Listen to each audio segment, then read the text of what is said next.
សម្រាប់តម្រុយឆ្នោតថ្ងៃនេះផងដែរក៏បានមកជួបពុកម៉ែបងប្អូននៅវីដេអូថ្មីជារៀងរាល់ថ្ងៃទៀតហើយក៏បានយកលេខវងច្បាស់ចំនួន3គ្រាប់មានទាំងលេខតូចក៏ដូចជាលេខអូសយកមកធ្វើការចែកលេខជូនទៅកាន់ពុកម៉ែបងប្អូន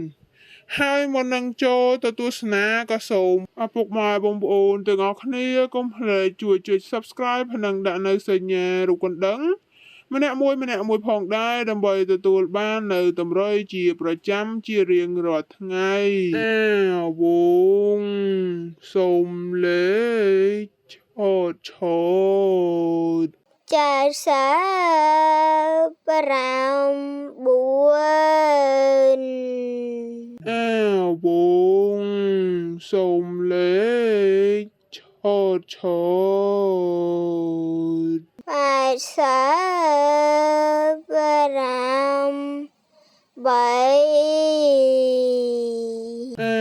វងសូមលេខអូឆោត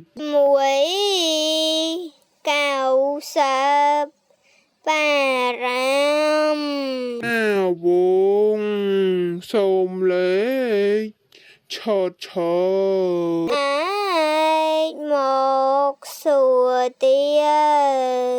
ត